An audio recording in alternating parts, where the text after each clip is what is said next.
Chers coin-coin de la nature et de la photo, bonjour! En ce moment, j'ai un planning de travail super dense, couplé avec une météo franchement pas excitante. Donc, j'en profite pour faire cette vidéo depuis la maison pour vous parler de mon outil de composition préféré à la retouche, l'outil de recadrage. Je ne vais pas vous parler de la règle des tiers, des quarts ou du nombre d'or maintenant. Plutôt que de répéter ce que des milliers de vidéos vous auront déjà appris sur comment recadrer ou cropper vos images, je vais plutôt vous parler de pourquoi utiliser cet outil et essayer de vous convaincre de l'utiliser autant que possible pour concrétiser vos visions artistiques. C'est donc l'aspect artistique qui sera le fil rouge de cette vidéo, pas la technique ou la science.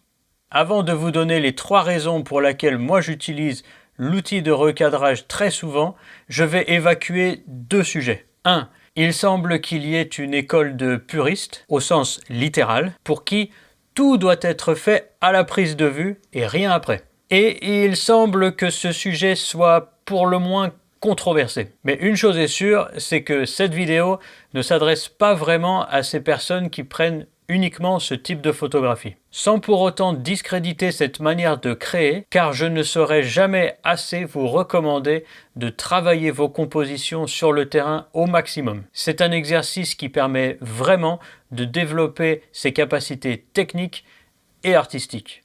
2. Si vous shootez pour de l'éditorial, alors vous savez que prendre la même scène en horizontal ou en vertical ou plus dézoomé pour permettre le recadrage après pour la mise en page est tout à fait naturel pour vous. Ici, je ne vais pas parler de ce type de photographie, mais néanmoins, je pense que les 3 raisons que je vais vous donner d'utiliser l'outil de crop, de recadrage, pourraient peut-être vous servir aussi. Bien, maintenant que les disclaimers sont terminés, passons aux 3 raisons pour lesquelles vous devriez utiliser l'outil de recadrage plus souvent. La première raison, en fait, est double.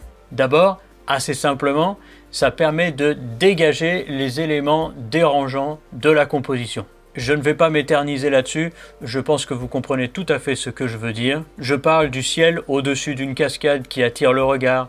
Je parle d'un arbre dont les branches entrent inutilement dans la composition. Je parle d'un poteau électrique. Je parle d'un caillou dans le coin, etc.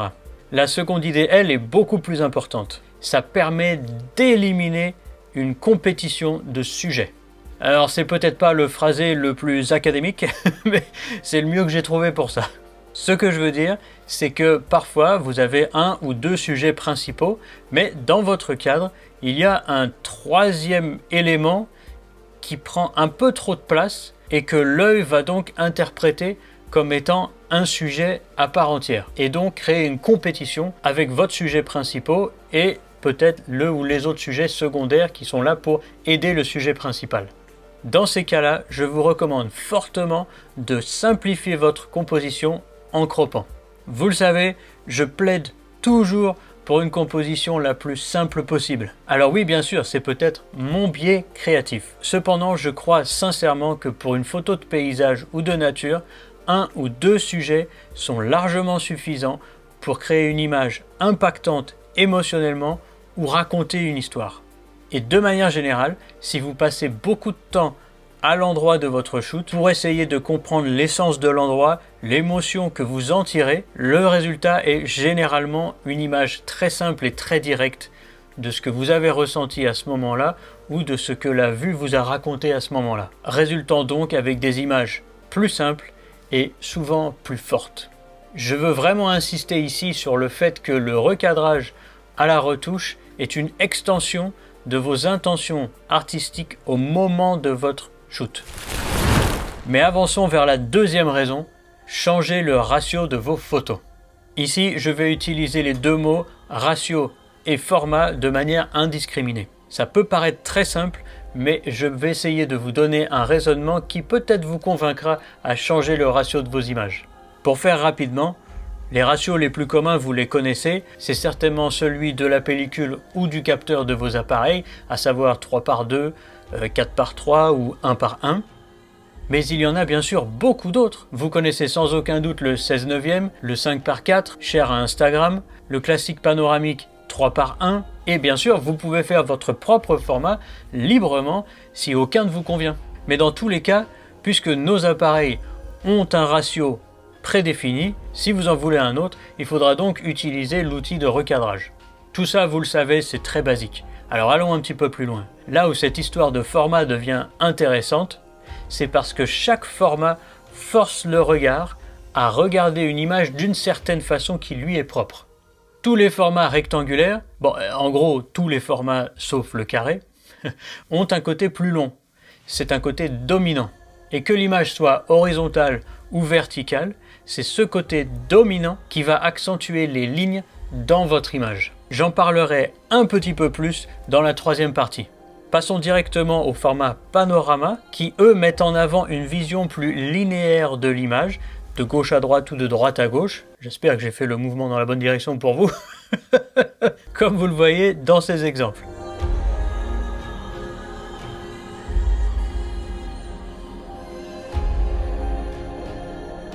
Enfin, à l'opposé, il y a le carré. N'ayant pas de côté dominant comme les autres ratios, il force le regard dans une dynamique un peu circulaire dans l'image.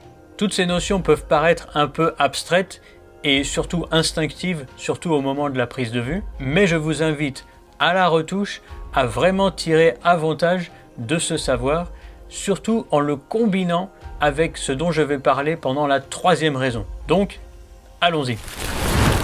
La troisième raison, c'est l'énergie.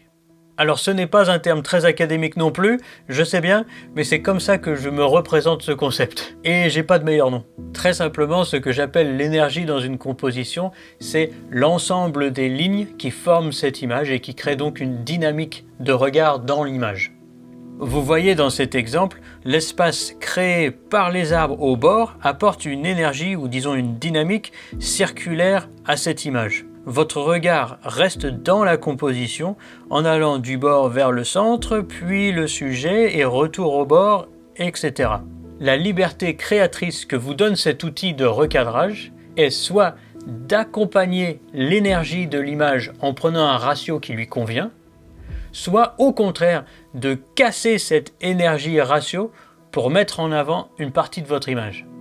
Dans ce premier exemple, vous voyez comme la ligne d'horizon crée une direction forte dans l'image, accompagnée par le format 3:2. Mais cette énergie horizontale est cassée par le rocher à droite qui a des lignes verticales qui clashent avec elle et donc ressortent fort. Alors que croppé en carré, cette cassure est beaucoup moins présente et le rocher devient un sujet plus attendu, dirons-nous. Dans cette image, grâce au ratio carré, le regard se retrouve aspiré par le V du premier plan et tourne à l'intérieur de l'image. Ainsi recadré en 2:1, vous voyez comme les diagonales des arbres rentrent en conflit avec les côtés longs de l'image et cela accentue alors leur force dans l'image. Il en va de même pour les photos verticales. Dans cette image, la cascade crée une énergie verticale puissante qui est cassée par cette ligne horizontale en bas de la composition. Pour moi, il a donc été naturel d'accentuer ce contraste de lignes en choisissant un ratio allongé dans le sens de la cascade. De ce fait, le rocher et la ligne dissonante se sont retrouvés renforcés et le bas de l'image est devenu le point de concentration de votre regard. En revanche, cette vue en 1:1 ne rend pas du tout la même émotion, ce qui fait que je préfère de très loin la version verticale. Ici, le regard veut se poser sur le rocher et comme les lignes dissonantes ne sont pas particulièrement accentuées par la verticalité du ratio, le regard reste vaguement sur le rocher et ne tourne pas vraiment dans la composition comme le propose le carré nativement. Je veux donc insister encore une fois sur le fait que cropper vos images doit avant tout découler d'une intention artistique délibérée. Cette intention artistique est meilleure lorsqu'elle commence pendant le shoot et qu'elle est prolongée par la retouche, par le recadrage. Vous êtes libre de tout essayer, ce qui est une liberté fantastique, mais aussi intimidant.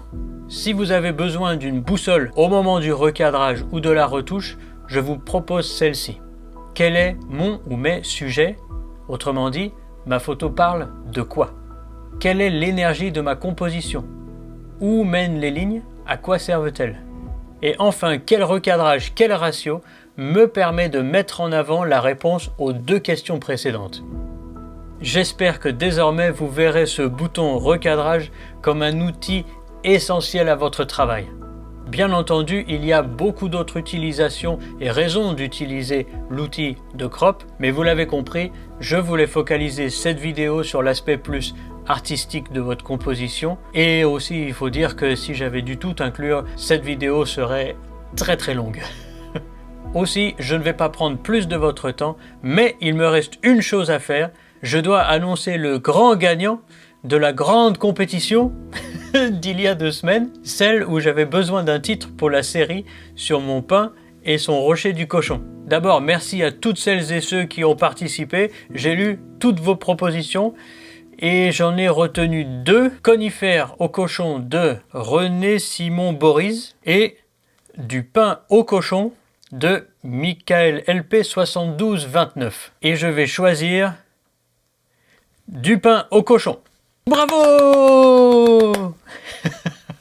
Je mettrai mon portfolio sur mon site internet à jour dès que j'ai un peu de temps avec ton titre. Merci beaucoup. Et aussi, j'ai pin ton commentaire en dessous de la vidéo de ce pain avec ce cochon.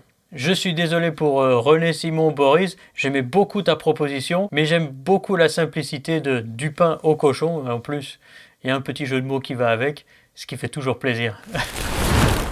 Merci à tous de m'avoir suivi jusqu'ici. J'espère vraiment que mes 3 raisons pour utiliser l'outil de crop de recadrage très souvent vous sera utile. Et je m'excuse de ne pas être en pleine nature, mais j'espère vraiment être dehors la semaine prochaine. Pour les derniers mots de cette vidéo, comme d'habitude, laissez-moi un like, un commentaire, un abonnement, partagez la vidéo à ceux que ça pourrait aider, car vous le savez, je compte sur vous pour faire grossir cette chaîne pour que j'ai encore beaucoup d'images à vous raconter. Coin coin à tous!